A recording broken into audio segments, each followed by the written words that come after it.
Well, I think we should just go ahead and get started. We're 5 minutes in. To the students that are here, Ava, Gianna, thank you for coming. I'll just do a very brief introduction of our two speakers. We have Zara Ghannadian and Francis Tish. Both are Pitt alumni who are working in the field now, have a lot of experience, a lot of interesting perspective to share with you. And I'm going to ask them to introduce themselves, give a little bit of information about their backgrounds, and then we'll open it up to a conversation. So I don't know who wants to start. Maybe you, Francis? Yeah, sure thing. Thanks. So as Trevor mentioned, my name is Francis. I graduated from Pitt in 2016, and I did what was then called the CREEES certificate. I think it now has an extra E in there. So this was just 2 E's. And then let's see, after I graduated, I moved to DC and I worked in like a sales consultant kind of role for about a year and realized I did not want to do that. And I wanted to use my Russian language skills. And so I got a job with an organization that's called American Councils, and they hire like regional languages speakers for about a 6-month contract. And so with them, I was out in Kazakhstan and then in Ukraine doing recruiting for a State Department funded exchange program for high school students. Got to do a lot of traveling around Kazakhstan and Ukraine. And then once that contract was over, I moved back to DC and I went to grad school at American, where I studied international development with a focus on education. And since then, I've been working at several international nonprofits that receive funding from the State Department and USAID to implement projects all over the world. Most of the work I've done has had a regional focus. And yeah, currently I am at an organization that's called World Learning. I'm their business development officer. So I'm working with all of the technical teams and helping to write and prepare proposals to get funding from various government donors, but mostly the State Department and USAID. Awesome. Thank you, Francis. Zara, do you want to say a little bit? Sure. I can also say a little bit. So I did not get my bachelor's at Pitt. I got that at San Diego State University, where I studied sociology, criminal justice, and Russian. But then after that, I came to Pitt for my master's at GISVIA, where I studied public and international affairs with a major in human security. But then I also got a IREX certificate while I was there in Eastern European studies and continued Russian while I was there. And out of my whole master's education, focusing on like the IREX region was my favorite part of it. So I knew that I definitely wanted to do something related to that after I graduated and started working. And so I just graduated last year, so in 2021. And what did I do? I just scoured the internet for anything that said Eurasia on it and applied to as many things as I could. And then last summer, I got an internship at Freedom House in their Europe and Eurasia programs department, where there I specifically focused on Belarus. And after that, I was still in the job search for a while. And then just in January, I started my new position as a program officer with a company called FHI 360, which is an international development nonprofit. And about half of my portfolio is in Eastern Europe. And so I work with a lot of CSOs, civil society organizations that are located there, because I'm in the civil society and peace building department. And I do get to use my Russian a little bit, which was cool. And yeah, decent overview. Awesome. Well, congratulations to you both on the new positions. It's really exciting. Thanks. Are you liking everything so far? I definitely am. I feel really good about like the path that I chose and where I ended up. I think I got lucky, even if there were some really hard months in between, like of not having a job. It worked out in the end. Good. Okay, well, thanks for introducing yourselves. Maybe one of the students would like to ask a question right out the gate. Ava or Gianna? Can I ask a question? Please. Maybe get the things rolling here. Francis, you said that you were a consultant. I know that's how it goes, but a lot of times our students don't kind of know about that.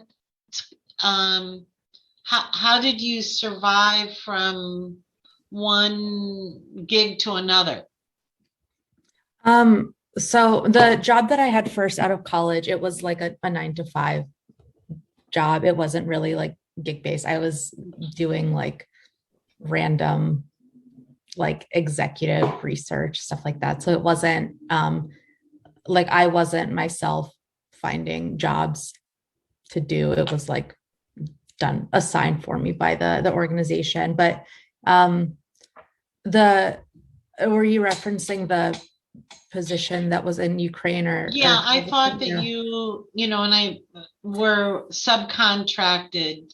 Yeah. So that, I guess it was like a temporary role. And so I quit my like full-time job to take on this position that I knew would last for about 6 months or so.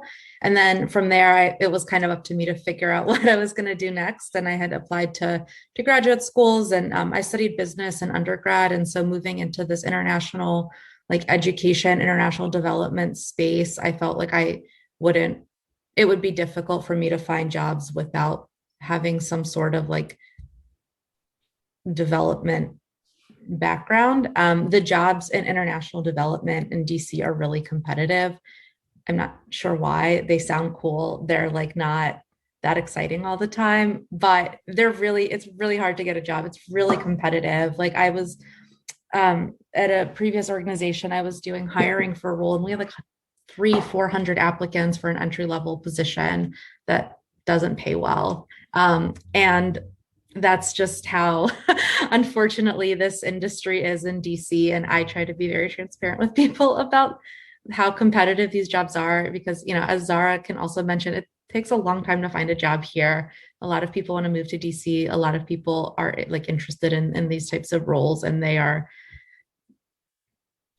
hard to get. So can I ask a follow-up question? Yes. Yeah. How do you set yourself apart from the pack? How do you make yourself competitive, you know, in a job market like that? Yeah, so I think networking is really important. That's like so cliche, but it is. You know, I was on a role for a while when I was switching from, or wanted to find my next job, and was reaching out to Pitt alum in the DC area, to American University alum in the area, and seeing what jobs they have. People are usually quite receptive. People like talking about themselves. And so, you know, very rarely has somebody said like, no, I don't want to talk to you. They might like not respond, but nobody's ever mean. And if you ask them to like chat about their job, and I've also returned the favor and have connected with like Pitt students or AU students or alumni who are just interested in another position. I think once you have had a few jobs, there's like alumni or like former colleagues, even if you didn't work with them necessarily, it's like finding shared connections with people and then reaching out over that. It makes the LinkedIn message or like email less awkward if there's a common thing there. Yeah. I could add a bit more to that. I can also attest to how helpful Frances has been, because I connected with her last year. But I want to say two things. One thing that helped me was just, you know, I wish I was going for an internship first in the DC area. I wish I had started before I graduated, because there are, I guess, a lot of other summers to take advantage of. But even after I graduated, it didn't end up being too late. I had a hard time like finding a job straight out of school, but I was able to find an internship. And I mean, it's like true what they say where DC is small and everyone knows each other. And so at other places that I applied after the internship, they knew the people from my internship, and so they talked to each other, and it was a great way to make connections. But then the second thing that I want to say is that my piece of advice and what I can concretely point to that helped me was during school, like the fall of my last year, I was in a class on social movements, and we had to write a semester paper for the class. And I always feel like when you're writing a paper, there's this struggle between, do I want to write about something easy or something interesting? And so that semester, thankfully, I picked the interesting topic, which was to write about Belarus, which was in the news a lot right then. But when you pick something new like that, it's just hard because there's not that much material in it already. But then it's a current issue. And so then when I was applying to my internship, they were working on that because it was a big issue in the news and on the agenda. And so I was able to use like the knowledge I gathered from researching that paper to tell them like, yes, I should be your Belarus intern because I can already like go on and on about the country. And then I used that same paper as a writing sample for almost everything that I applied to. And even the job I have now, like it was like a 4-stage interview process. And the last stage was with the department director, and he mentioned that he was very impressed with that paper and he wanted to talk about it, which was actually kind of hard because it was like a year later at that point.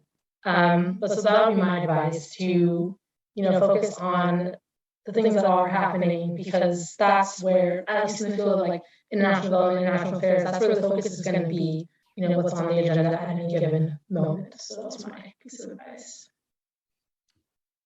That's a really cool story. I'm glad that you were able to use something you produced in school, to actually land a position like that. I'm sure that whatever you wrote, left a really good impression. Thanks. Yeah, I got really lucky. Cool. Okay. Let's see. Also, there's a little bit of an echo on your end. Maybe is everyone else hearing that, or is it just me? I think yeah, you're Zara, yours. Maybe you turn the sound down a bit when you're speaking. I don't know. Okay, other questions?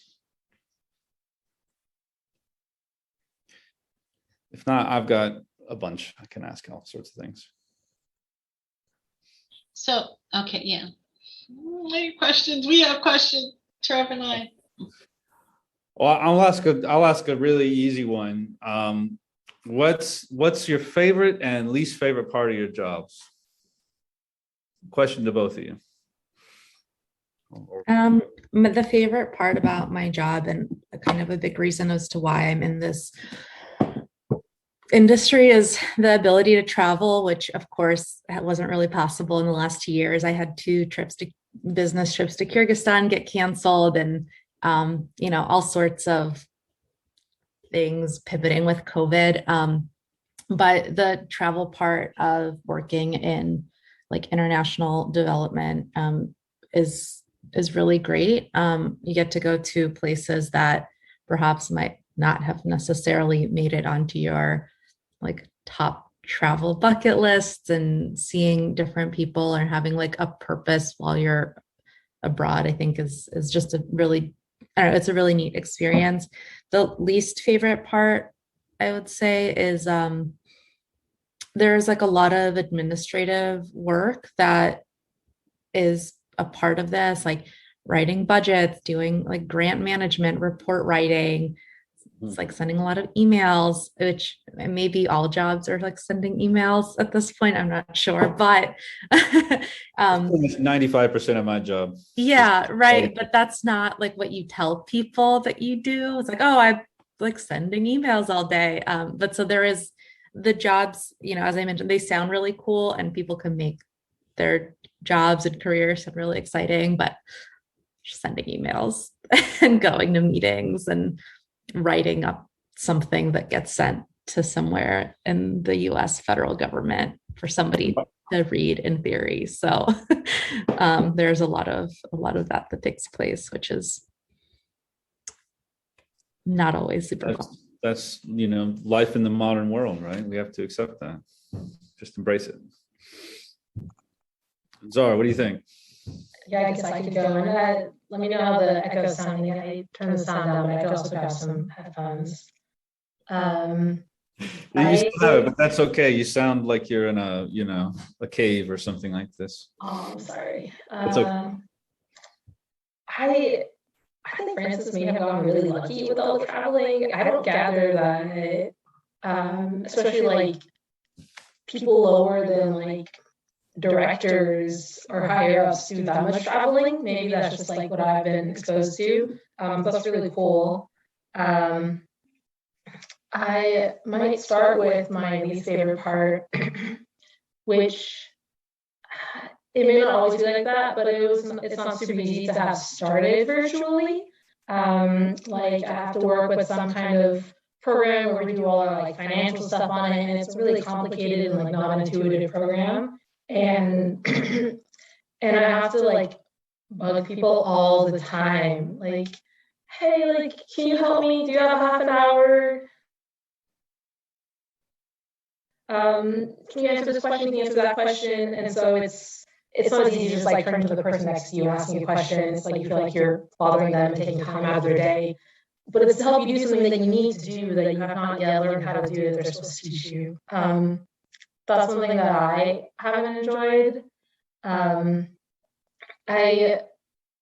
job is also a lot of admin stuff, like Francis said. I don't really mind it as much. I think that might be because I'm so new, and so I feel like, yeah, I'm doing a lot of just like, you know, kind of menial admin work, but I'm not sure if I can do anything more than that at the moment. So I'm just, you know, doing that stuff and absorbing information as I go along. I don't know if 90% of my job is emailing, but I'd say like 90% of my job is copying and pasting things from one place to another. But favorite part would also be travel if that ever came up. But currently, I just like, I guess I feel lucky to have gotten a job in a field that interests me. And so I like being around other people who are interested in the same things that I am in the same region.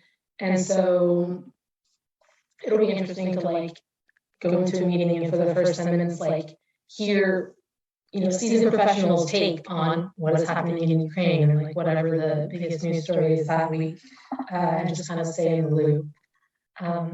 Yeah, again, I've only had the job for 3 months, so hopefully there's more good stuff to come. Awesome. Thank you.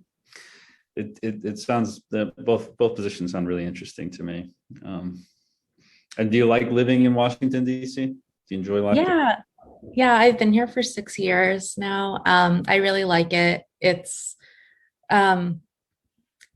you know, I don't know what the students who are on the call are interested in doing, but DC does really have a lot of really wonderful like job opportunities for people who are interested in doing anything like international. We're all tangentially related to the federal government, like FHI, where Zara works, also is like one of our competitors. So, and we all compete for like the same federal funding to implement these like various projects all over the world. And so the people who, or at least the people I've come across who live here are like very well, know a lot of information about, like they're really experts in what they do, and it takes, you know, time to get there, but there's really a lot of really like great professionals who are here. And DC has a lot of like learning opportunities outside of like academic institutions. And with COVID, they've moved to a virtual format, which maybe makes it more inclusive to people who don't live in DC. But you know, it was really cool to go during like lunch to go listen to a talk by like an expert at a think tank. Like I really enjoyed doing things like that pre-COVID, and I did them for a little bit during COVID, and then I think we all got sick of being on Zoom meetings all the time. So admittedly, that's gone less. But another, you know, great thing about living in DC, I was a part of, I did a fellowship through the Eurasia Foundation that is for like young professionals who have shown a commitment to the Greater Eurasia region, and got to attend like monthly, very small kind of like discussions with like former ambassadors and directors of nonprofits and journalists from Uzbekistan, like really interesting talks with other young professionals who are interested in that. And I don't know where else in the US you can find such a large gathering of people who are interested in the region outside of maybe like universities. So DC has a lot of cool things. Just to, no pun intended, echo what Frances said, it is nice that there's a lot going on here. Like, it's a big city, and there's always events that sometimes just like, you know, look up what events are happening, and there's a lot. And I've been seeing some talks maybe put on by like George Washington or Georgetown that are, you know, on the region, and maybe some are virtual, some are in person even, that one could theoretically go to. And I've just seen other things like, oh, it's some kind of, you know, language meetup for people who speak different languages to go and meet others. And one thing I like about DC also is that if, you know, you're interested in international affairs or anything region specific, like, I guess what I'm trying to get at is that I like how there's a lot of Pitt alum here, and so they'll have sometimes like alumni events, and then, for example, like I did, you know, earlier I did another scholarship to study Russian, and we also have alumni events. So I guess I'm saying, like, because all the jobs are here in this field, there's a lot of other people who are interested in the same things to connect with, and that's cool. And then more on international events, there's also all the embassies here, and there's a lot of different events, which I've seen come up from time to time. I haven't been to any yet, but they sound cool. But I do have to say, the DC summers are terrible. I can't talk to anyone about DC and not tell them about the heat and the mosquitoes and the humidity. Really, really bad. Not to be negative, but it's real. Well, maybe you can plan it so that your travel happens in the summer, you get out of there, you go to Siberia or something like this, and it's a little different. Although actually that would be a terrible place to go in the summer. I'm just kidding. Lots of mosquitoes, lots of heat. Okay. More questions for our guests. Anyone? Elaine, maybe you want to, you know, share yours, or it would be great to hear from either of the students. I was just going to say, are students undergraduate or graduate students? That's what I'm kind of curious. If they can just put in the chat, because I'll ask more kind of advising questions, like, okay, we had a data analytics group here for part of the career toolkit, and I got off my session. I was like, we gotta have some data analytics classes here at Pitt for our students. Does that come up, like, within, maybe not within your positions, but in your, Frances, did that come in your graduate program? Do you feel like there's a need for what kind of, you know, when you're putting together proposals, or when you're monitoring and evaluation, is that ever anything that kind of that data analytics, to be able to speak that language a little bit? And you can say, no, it's really irrelevant. I'm just curious. So I did a little bit of like M&E work when I was at the American Bar Association, because I was in charge of just writing and doing everything for the proposals. But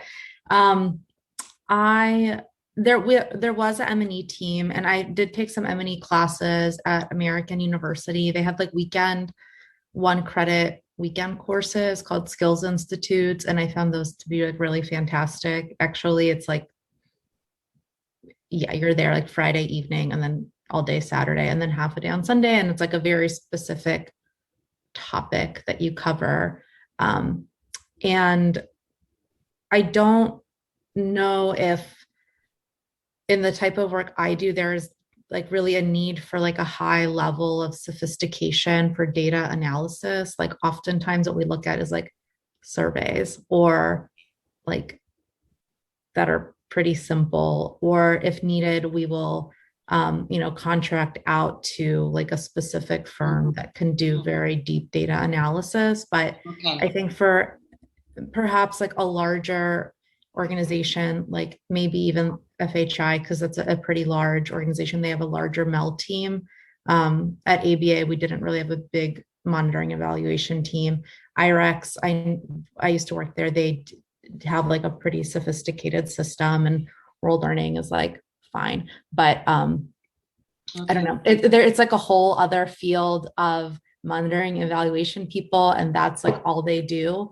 I don't understand that very well, and so I just go past it when I can. But there are careers in that, and there is a high need for them. There's a lot of travel that's involved with doing monitoring, evaluation, doing like site visits, report writing, interviews.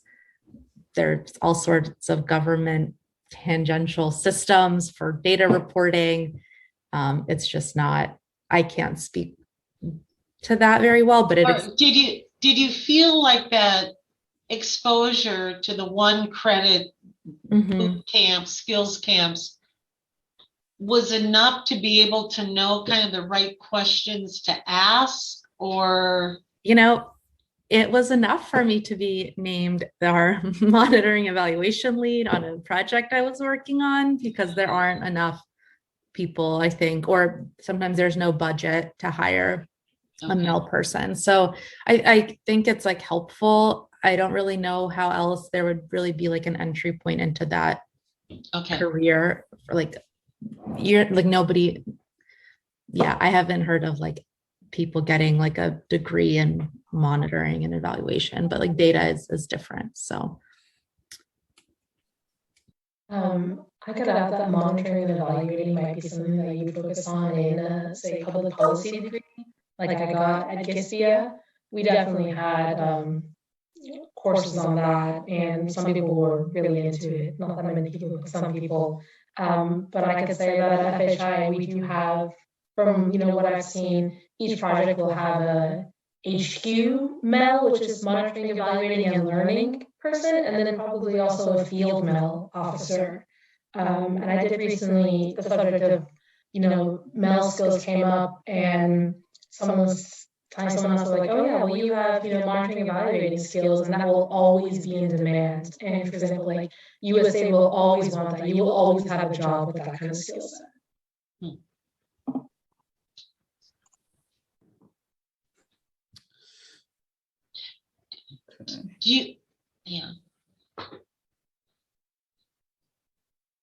Elaine, go ahead. What are you going to say?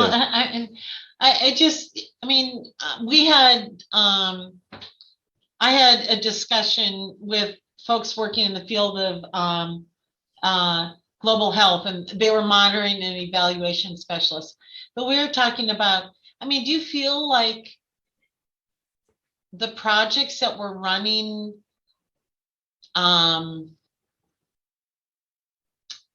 you feel like it's a colonial experiment, as one person put it into what development is? We provide money, we have to say, or do you feel like it's where you can really see some substantial outcomes, sustainable outcomes? I know they try to be sustainable, but what's your kind of sense with the projects that you're running?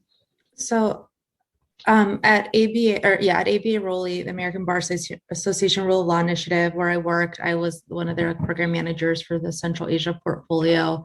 And we did a lot of like legal reform, like projects. And so we would set up like working groups with different legislative officials and bodies, as well as we would bring in American or European experts, and our field staff were all local lawyers or like law professors, whatever. And they would have, our result was that if a law that we like contributed to was signed into law by the president of the country. So I think that is a clear example of something that like is sustainable, and that, you know, it's not just like you get money in and then like, right, it gets written to like the law. So that is a clear example. And I'm not really sure for that level of like evaluating what is like a more clear example of that. But, you know, I've also worked on like youth exchange or like professional exchange programs for like teachers, and you know, that type of results monitoring is it's a lot more difficult because it's self-reporting, or you know, you say, oh well, like does this teacher feel that they expanded their professional network by participating in this project? And like, yeah, probably they were with 20 other teachers from like 20 different countries for a semester. Like, yeah, they didn't know them before. So that's, you know, that it's just different types of projects that USA and the State Department fund. And so some are more clear cut about their results than others, but we all try to reach those results that we promised we would when we wrote the proposal. So yeah. Thanks. Zara, do you want to answer that one too? Or because you're kind of in a different field. Yeah, I mean, it's still international development. It's not learning based. I'm not sure I've been here long enough to tell you that, you know, time has gone by and that I've seen lasting, sustainable impacts. I'd of course hope so, but what I can say is that I've seen people within my department ask themselves and each other that question and try to think about it. And so, you know, whether or not they're succeeding, I don't know, but they are also, it's also on their minds, and it's important to them. So that's all I got for now. And this is a question that you have to answer it the right way, and I know both of you will. Studying the languages that you did at Pitt, did they help you get your foot in the door? Maybe not in your current jobs, but others. Would you recommend others for students to study a language? Yeah, absolutely. Like I grew up speaking Russian at home. My family's from Ukraine, and so I took language classes at Pitt, which was really helpful because my professor would tell me when I was not being thoughtful and just substituting English, because I knew that people would understand me. And she's like, that's not how you become like a professional using this language. Like you have to actually like focus. So that was really helpful. And because of my language skills, I got the job with American councils that took me to Kazakhstan and Ukraine. And then that kind of opened up every other job actually that I've had. In DC, I managed like a media literacy, like Fulbright exchange project after that. And then the job with ABA Rowley, managing their Central Asia portfolio. And yeah, I used Russian at all three of those jobs. When I was in the field, like every day, my whole job was in Russian. And then with the other two DC based jobs, it was a bit less, but with our field teams, I would communicate in that language. So yes. Good to hear. I would also, I would also highly recommend it. I started studying Russian before Pitt, but I continued both years there. And it definitely helps me not only get the internship that I talked about, but get my current job for which Russian was a requirement. And at several different interviews when trying to work on this region, you know, they wouldn't even warn you beforehand. You're just at the interview, so they're like, okay, now we're going to switch into Russian out of nowhere, and you got to be able to say a few things to them. And I would even encourage students to, you know, look for opportunities beyond just the academic year classes like Pitt's SLI or other government-funded programs that Trevor can introduce you to if you're interested. So yeah, I would also highly recommend it. Thank you. Okay. I would love to get some questions from the students in the audience. I see you. You two are here, but you haven't said a word. Are you there?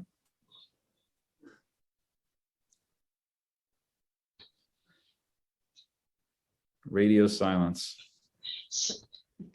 I know you guys are new to the, are kind of new to your positions, but has the funding with the Biden administration, have they given a lot more to USAID?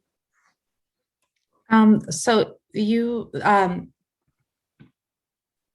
there's like the Federal Register and you can track funding levels. I think it changes by regions, but of what funds are allocated to where, but I haven't really seen an increase. Okay. Huh. Yeah. I have a sort of related question. So the war, right? Do you think that this is going to have, a really dramatic effect on the field that you're working in, the interest, the investment? Yeah, absolutely. Ukraine has received a lot of funding, as has Georgia, over the So a good example of US-Russia relations and federal funding for projects. So the Flex program that I used to work for in recruiting students, they had like 400 slots or whatever allocated to Russian students, like Russian high school students, to come to the US and live with the host family. And following the annexation of Crimea and the sanctions that followed, and American councils and other international or American NGOs kind of being kicked out of the country, those 400 slots got moved to Ukrainian students.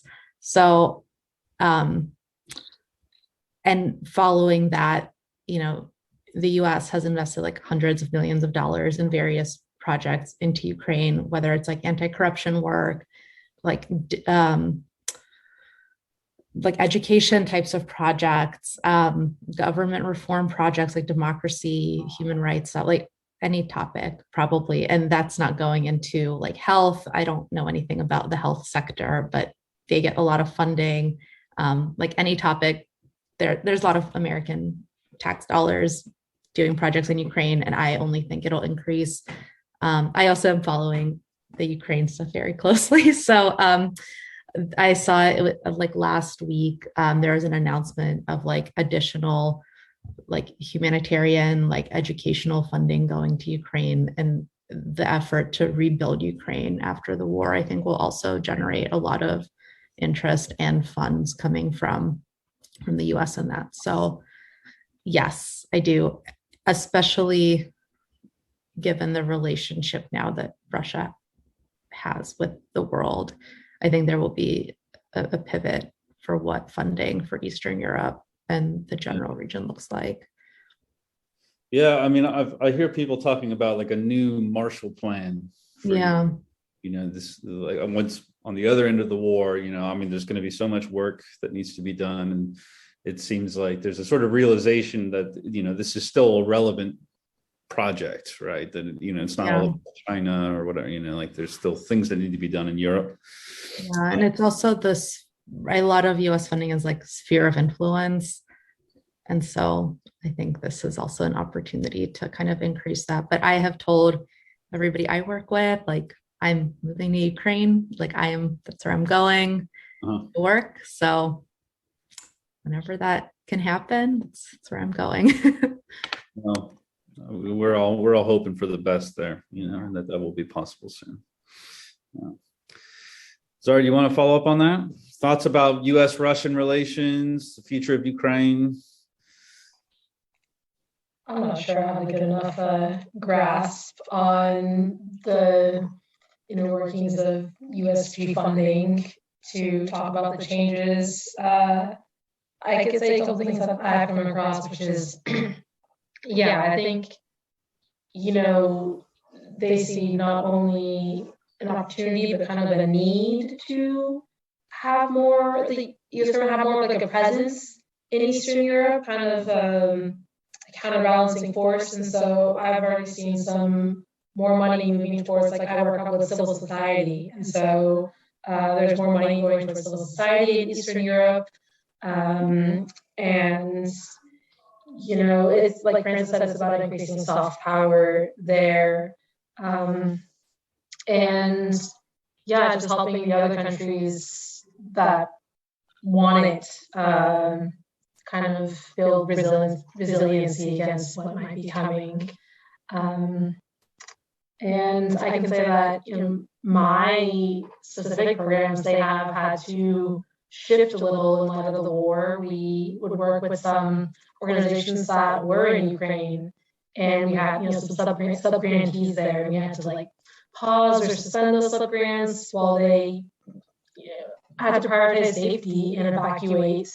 And some of our other grantees in other countries, we are, you know, maybe tweaking their programs a little bit to address the new circumstances and maybe like try and help some of the refugees that are now moving all across Eastern Europe.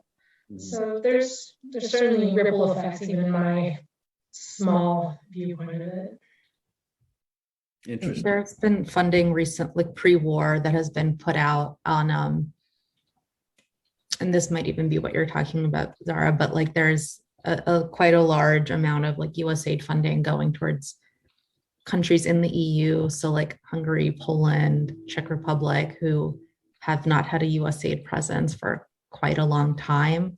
And so I've been on a lot of calls with organizations, like talking about our capacity statements, and everyone's like, well, we don't have programs there. We haven't had programs there in like 20 years. Like, what are we supposed to do with this? So, you know, even that is already happening. Right, Francis, I heard that too. People were just expressing surprise, like, wow, we're giving USAID money to European Union countries. That was like a really big shock to them, which I guess makes sense. Mm-hmm. Yeah, because you know, you think of international development as something that's directed at the global south, at, you know, developing countries, but that's not necessarily what it's about, right? I mean, you know, you mentioned sphere of influence, right, and this, you know, the kind of the broader goals of U.S. foreign policy. Yeah, this solicitation, they had like a request for information a few months ago, and it talked about like countering malign Kremlin influence. Yeah. But then when the full like proposal came out a few weeks ago after the war, it removed all language of Kremlin malign influence, and it painted it as like Eurasian I don't know, something like coded, but it was, yeah, it's diplomacy. It's, you know. Yeah. That's really interesting. Well, you know, thank you so much for making the time to talk with us today. I'm, you know, it's great to hear from both of you and see you're doing so well. And, you know, I'd look forward to seeing where your careers go from here, and, you know, all the, you know, the new adventures to come. Is there any parting advice that you want to share with, you know, this is being recorded, so it might be watched later by other students, anyone that's getting ready to go on the job market, that's at Pitt, whatever. Yeah.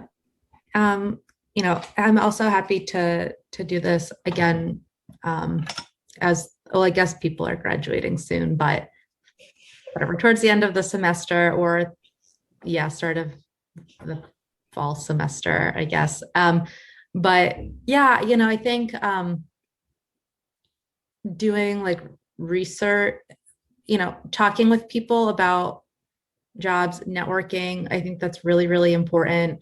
Understanding, you know, networking, not just to say like, hi, like I want to apply to this job or whatever, but to learn, to understand about what the job position actually is, and if it's something you would be interested in doing. And there's a lot of positions like between organizations, there's inconsistent job titles. And so, you know, wasting your time applying for a job that like internally somebody can tell you, oh no, you need 10 years of work experience before applying to it, or, you know, just having as much information as possible about the role or the team before you apply is really helpful. I know it takes work, and there's different strategies for applying to jobs. One is like quality over quantity, and, you know, both get results, but I think it's important to know what you're getting yourself into at a job, so you're not spending time looking for a new job in a few months. Just being mindful about your time and asking questions during interviews. It's a two-way conversation. You also want to make sure that what you find is a good fit for you and what you want to be doing. So definitely, that's great advice. Yeah. So you don't want to get stuck in a job you hate. No life. Because it's hard to find a new one, yeah. And then you're miserable. So, yeah. Thanks. Zara? I could add something too. That is a really great point about the balance of quantity versus quality, although I might make a small plug for quantity, feeling like there's just so many, and even a bunch of jobs that I felt like I was well qualified for. Maybe I just had a bad day and I had a bad interview that day. And so I felt like, of course, I was applying to things that I was interested in, that I felt like I was somewhat qualified for, but I do think that it was good to apply to as many of those as possible. And something that someone else told me, which stuck with me and which made me feel kind of better, was that, you only need one offer. It's obviously nice to have multiple, but when you're out there just searching and nothing's happening, like, you only need one person to like you, one place to like you. So that was kind of good. And then just being fresh out of the job search, I might add some logistical tips, which would be to keep details, documentation, and records of, like, which CV and which cover letter did you use for which job, and just have those on hand, because you can always go back on them and use it as a template for a future one. Or, if you do try to network and someone says, oh yeah, I can try and refer you for this position, then you have your documents right there to give them. A couple of people have already asked me for referrals, and I've been happy to help, but then I'll ask them, oh, great, so send me your resume and your cover letter. And then they go, oh, well, I don't have it. Or here's another version that's really similar. And I'm like, didn't you just apply to this job? Like, what are you doing? Where's your documentation? Just because I want to give them a good referral. And so, yeah, just to be a little bit organized about the process and keep plugging away at it is, I guess, what I would say. Yeah. Make a spreadsheet, right? Yeah. I got given that advice, but I felt like I was spending so much time on the spreadsheet that it was just, sucking up my time in general. I had everything of mine in like a Google Drive, so no matter what computer I was on, it was available. And then I had a folder of things that I had applied to. And then within that folder, there was a different folder for each organization. Each one had a resume and a cover letter and a writing sample and whatever else they asked for. When I got an interview, there was an interview prep document for each organization. And then I had another folder that was like rejections, another one that was like, it's the smallest one, it was offers. And then,